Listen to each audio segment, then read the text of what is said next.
The subject of today's seminar has to do with what Thailand can do to improve its performance on the CPI.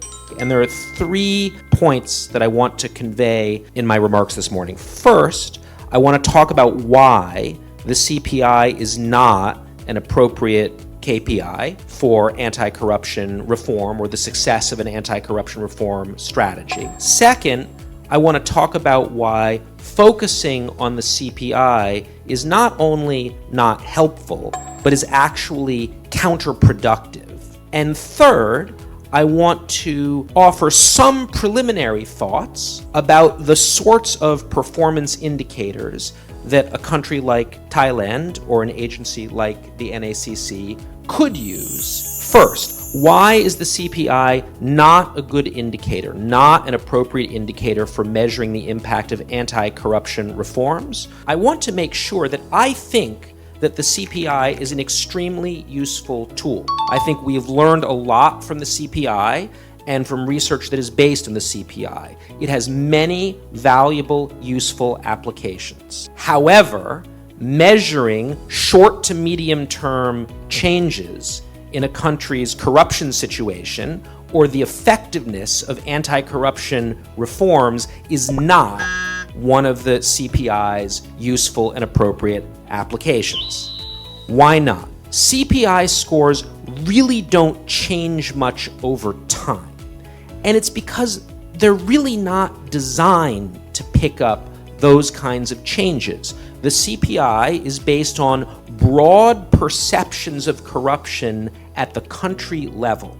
And perceptions of corruption at that very high, very general level are extremely slow to react even to genuine changes in a situation.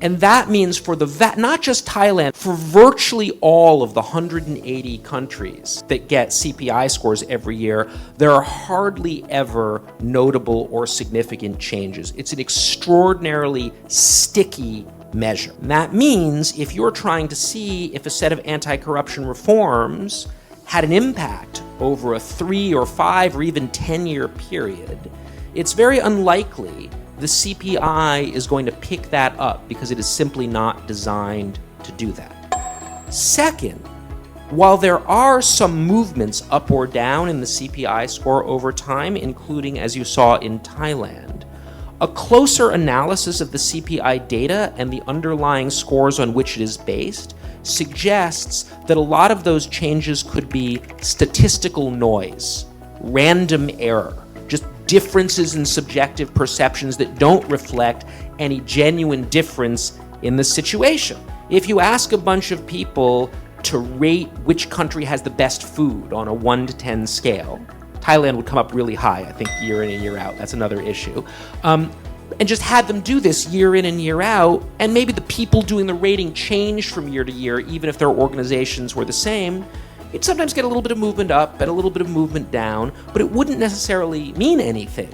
Because, as with any kind of measure, there can be random statistical noise. And when you're talking about subjective perceptions of something as abstract like corruption, now, if you look at the CPI data carefully, you can see the statistical confidence intervals or calculate them yourself.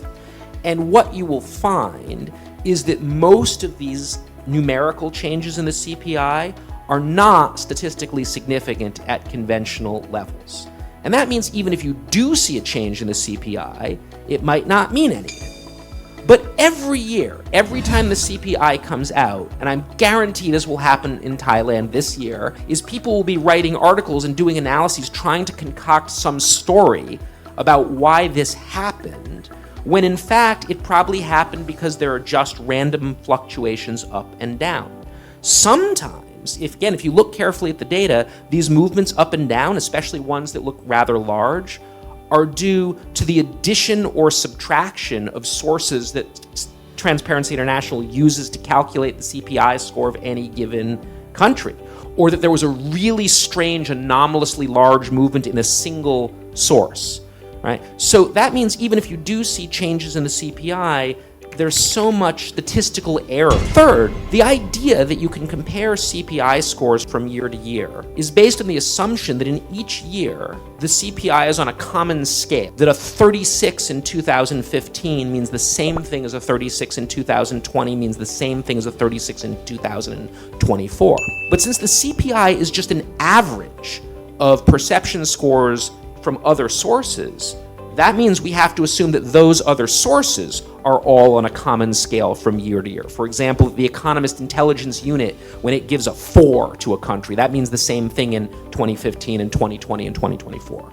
We have no reason to believe that that's true. And since we don't know that the numbers are on a common scale, even if we can compare across countries within a given year, we can't compare any one country's score across years. The fourth point I want to make that CPI scores really are based on perceptions. So sometimes the perception of corruption can change in ways that are not connected in any strong way to the underlying reality of corruption, and sometimes in ways that are misleading or perverse. For example, when a country's investigators or prosecutors discover and crack down on a major corruption scandal, we should think of this as progress against corruption, but it can actually make perception-based indexes get worse because it reveals the depth and extent of corruption that was already there. So about 8 or 9 years ago, this is just an illustration, in Brazil, in around 2014 or 2015, there was a major scandal that led to an investigation crackdown on corruption, particularly involving Brazil's state-owned oil company. The corruption had been going on for a decade, but it was only just then discovered.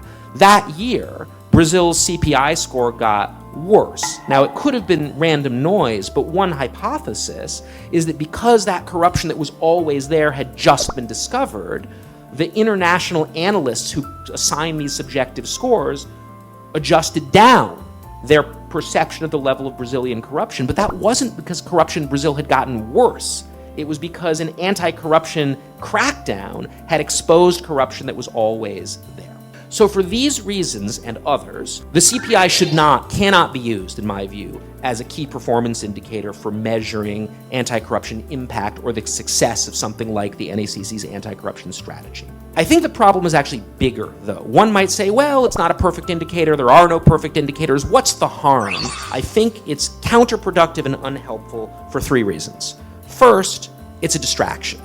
I think that focusing on the CPI and changes in the CPI may sometimes distract organizations like the NACC or the PACC or others from doing the hard work to generate case-specific, sector-specific performance indicators that are more well-tailored to the particular interventions or aspects of the strategy that are important.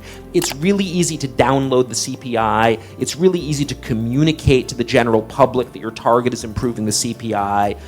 But I think focusing on that distracts and maybe reduces the incentive of organizations to invest the resources in coming up with better measures. Second, the focus on the CPI can lead to demoralization. Because the CPI is so resistant to change, when countries set a target for their anti-corruption strategies that emphasizes changing or improving the CPI, odds are it won't work. Because again, it's such a stable, lagging measure, it's not going to pick up changes even if your strategy is successful, even if it's making a positive impact.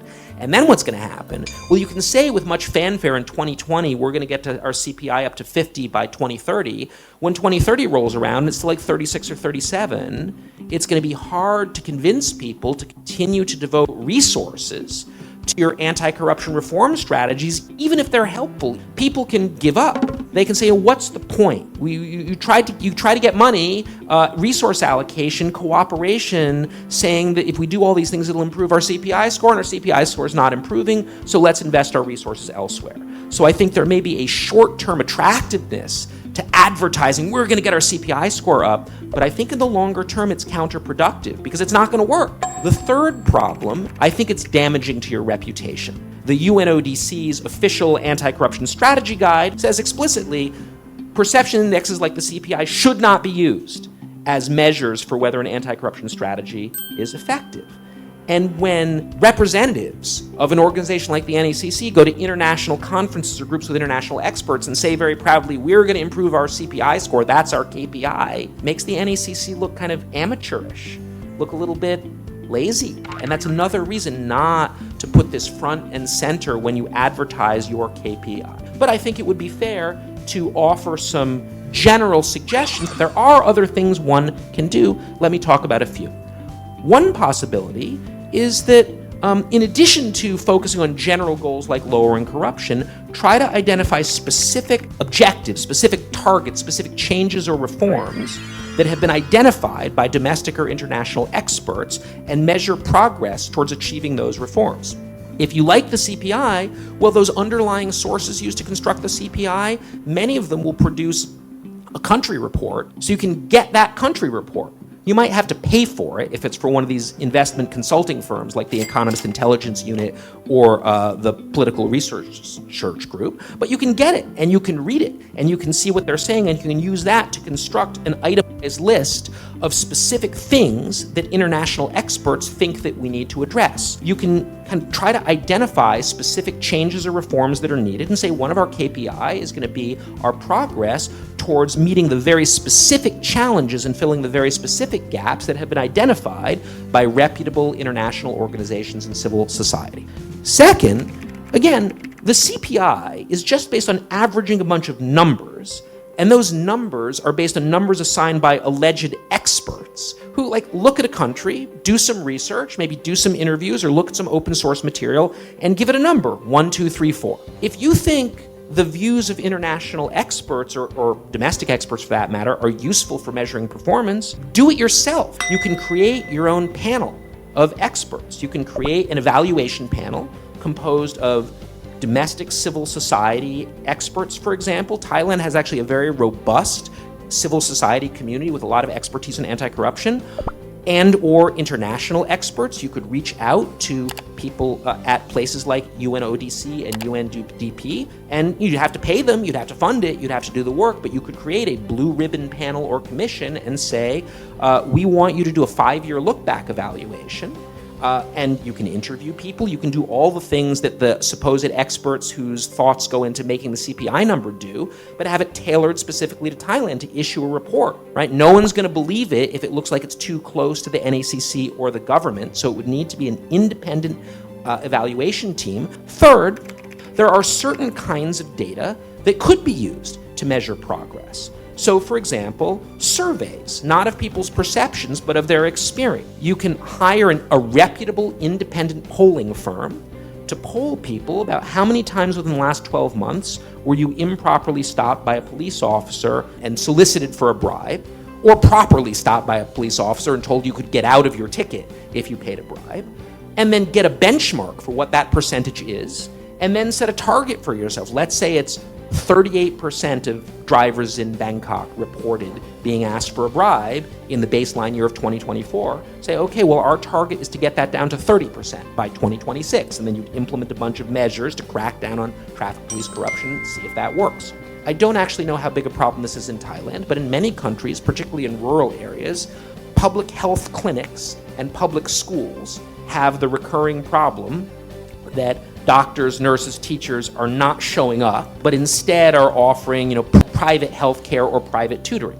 So you can do spot checks, right? Again, it would cost money, but you can have randomized spot checks show up and see whether people are there, and then have targets. If the absenteeism rate at public schools in a particular rural province is 23% in your baseline year, you can have a target to get that down to 15%. So again, these are three different kinds of things you can do for other sorts of key performance indicators that are not general corruption perceptions at the national level reduced to a single index score, right? The final thing that I'll mention is to partner with civil society organizations, research centers, or universities domestically or internationally to run studies, particularly randomized controlled experiments, something that's been done, for example, with great success in places like Indonesia, in this part of the world, and other countries elsewhere, to test your hypotheses about the impacts of your interventions. Because if you only wait and look at how the numbers change over time, it might be difficult to disentangle the effects of your policies